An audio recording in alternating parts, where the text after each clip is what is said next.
Guys, welcome back to the PinchE channel. I'm your host, the PinchE, and today we're going to be talking about your equipment and how to get stronger. Let's get to it.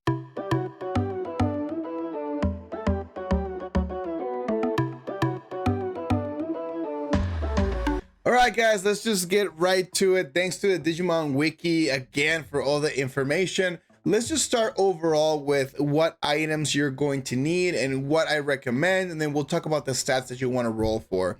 So first things first, guys, you're gonna have the rings. Rings are gonna be the first thing here, as you can see in the Digimon wiki, followed by the necklaces, followed by, I believe it's going to be the earrings, as you can see right here, and then finally the bracelet. Now, it's very, very important. So I'm gonna treat it like you guys don't really have access to a lot. Obviously, we know what the pay to win things are, right? With the 0 unit ring and earring, the bracelet, you have the digital hazard stuff, as well as the radiant ring of the holy beast that takes forever to grind. So let's just go with a couple things here. So the first thing that you got to realize is that there is going to be a gap between the things that you can farm easily, the things that you can't farm so easily, and the things that you pay for, right? So now, very important things. There's 3 items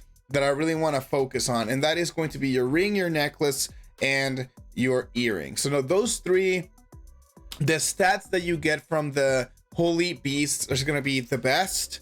The 0 unit stuff is going to be less than what you can get from a level 5, as you can see right here with the stats. You know, the HP can only give you 960 when the level 5 is going to give you 1040. But then you can always argue that it takes forever to get the 4 holy beast stuff, as opposed to just getting it with a 0 unit. But there's going to be gaps in between, but there's always something better. That's just how games are, and that is fine. But there's a lot of other things that you can get for super cheap that can help you as well. So as you can see right here, a lot of these things, you see it in DATs for like 1 tera, 2 teras. They're not very expensive. You can farm them, you can get them yourself. You see a lot of people, even people who are in the mid game to even end game, with just like the oral ring of sealed Biomon, for example, is very, very typical. The Digimon sealed radiant ring is also a very popular one. And the thing that you want to look for is you want the number of options to be 4, and then the fact that you have to use a number change stone, you don't want to do that. So there's going to be 2 things that you always need to take into consideration, and that is going to be the option change stones and the number change stones. So the option change stone is going to re-roll the stats that you have in each item, and then if you need to change the number, like for example, HP can go up to 500, you might get 400, and then with the number change stone, it can re-roll to 410, 420, 450, 460, all the way till you get to the perfect one, which in this case would be 500. Each one of those items can only be enhanced 20 times, and then after you do the 20th time, you're gonna have to use a renewal increase stone to increase the ability to do it again. It's a whole entire concept, and we can talk about it more, but I want to focus just on the things that you should get. But anyways, once you get your 4 stat ring, and make sure that you don't have to change it with a number change, you'll be in a really good position. Even if it's something as cheap as the oral ring instead of like a miracle ring or a 0 unit ring. So there's that. Then moving forward, for a necklace, same thing. You don't have to get the big boys. You don't have to get the miracle necklace. You don't have to get the digital hazard. You can go with something as simple as a necklace of sealed Biomon right here. As you can see on the screen, you can get a flame necklace of sealed right here as well. A shiny sealed necklace as well. As long as it has 4 options and you don't have to use a number change stone, that is a good move. Moving forward, we're gonna have the earrings. Same thing here. You want to have something that has 4 stats with no change in the number change. So the best one here would be the Digimon sealed radiant earrings, which I believe in my server it goes for about 7 teras. You can also do the free to play, the boundless advanced earrings. We talked a little bit about this in my other video. Very good earrings, especially to get that double hit rate, double critical damage stats, and that way you don't have to push for anything crazier than that, right? So now the only difference between those guys, the cash up items, and then the holy beast, is going to be the stats, right? So for instance, Sealed Radiant Earring is going to have less stats than a Miracle Earring, but that's going to have less stats than the 0 unit earring, and then that's going to have less stats than the Holy Beast one as well. But there are advantages, as you can see right here. For example, the Miracle Earring has 5 stats as opposed to 4 stats, but then that's where you have to play that game of like, do you want the extra stat even if it's less percentage, as opposed to like maybe you want to have the most power in numbers. As you can see right here, we can actually be more specific.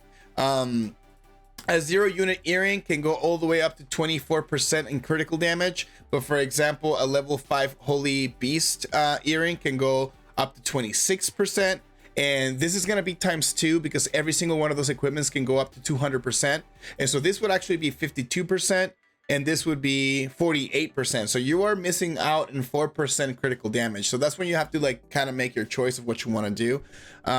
But anyways, when you're starting off, just get the basic ones with the 4 stats and the no number change stones needed, and you're going to be in a solid position. And then for the brace, to be honest, the best brace you can get, and most people just wait to get it, is going to be the Royal X Knights bracelet. It's a little bit expensive, but that is the best bracelet, honestly, up to the end game where you would need to change it for a 0 unit bracelet. And that is only if you're trying to be like a super try hard and that's the last item you want to get, because this thing is expensive. It's like, wait, it's more than 2 SSS S plus a Digimon, so it's just not, it's not worth it. Just get the X Knight, you know, the Royal X Knight bracelet, get your stats, it'd be great. But now let's talk about the most important thing, and we're gonna take a look. We're gonna move into my account so I can show you guys.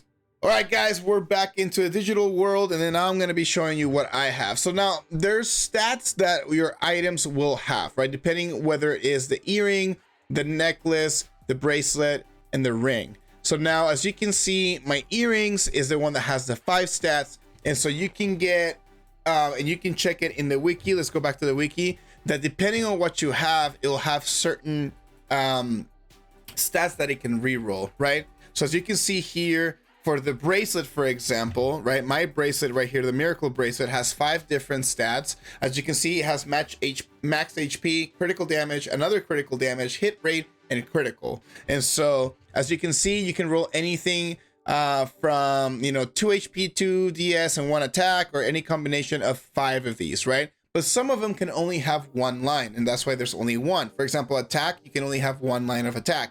But critical damage, you can have 2 lines of critical damage, right? And so that is what you're trying to go for, is for the bracelet, any bracelet you have, make sure that you have 2 lines of critical damage, 1 line of hit rate, okay? And then the rest is whatever you want. In a perfect world, you can have 2 critical damage, 2 hit rate, and an extra attack, okay? That would be the perfect world, but let's just be honest, the RNG in this game is ridiculous, so you're probably not gonna get that. Let's move on to earrings. Earrings is gonna be a little bit different, because depending on the earring that you have, you can actually get 2 lines of hit rate, but that is only for the Coliseum earrings, which I consider to be one of the best free-to-play options there. But if not, you can only get 1 hit rate in any other earring, right? So for my earrings, for example, I have basic attribute, critical damage, hit rate, critical damage, and max DS. So as you can see right here, if I would have just rolled something else other than DS, this would have been great.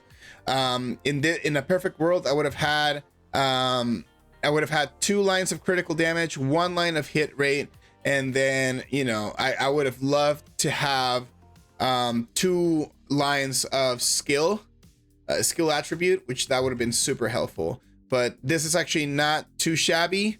I'm content with where I'm at right now, and then eventually if I want to max out and get the extra line of basic attribute or attack, I will. Moving on, we're gonna move into the earrings. We're gonna move into the necklace. Necklaces are a little bit tricky because it's one of the most important items that you can have, because it's the only item that can actually hold attack speed. And attack speed is super clutch, super important, because you will attack faster, which means more damage. But that is the only item out of all 4 that will have attack speed. So you always want to make sure 100% that you roll attack speed and critical damage. So 1 line of critical damage, as you can see right here, and 1 line of attack speed. If you get attack afterwards or skill, that would be great. As you can see with mine, I got the basic attribute, I got the attack, I got the attack speed, and I got the critical damage. So the necklace is looking super good. Love to see it. And then lastly, let's talk about the beautiful, beautiful rings. So now the rings, as you can see right here in the wiki, you can get 3 lines, 3 lines, 2 lines, 2 lines, and so on and so forth. Okay, so now the ring is a little bit tricky. There's no more critical damage, so you're gonna have to maximize attack and basic attributes. So the best thing that you could do in this situation is have 2 lines of attack and 2 lines of attribute.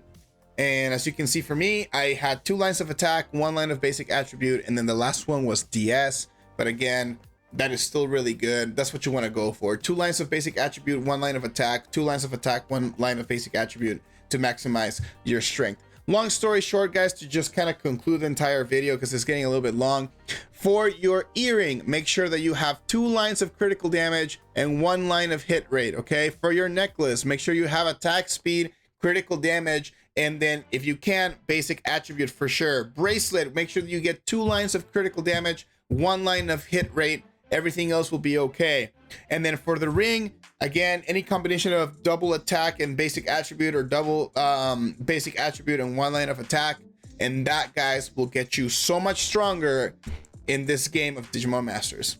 Guys, thank you so much for watching. Hopefully this was helpful. If you guys want a guide of where to get those items, even though you see it in the Digimon wiki, let me know in the comments below. But hopefully this was helpful in some way, and we'll see you guys in the next one. Peace.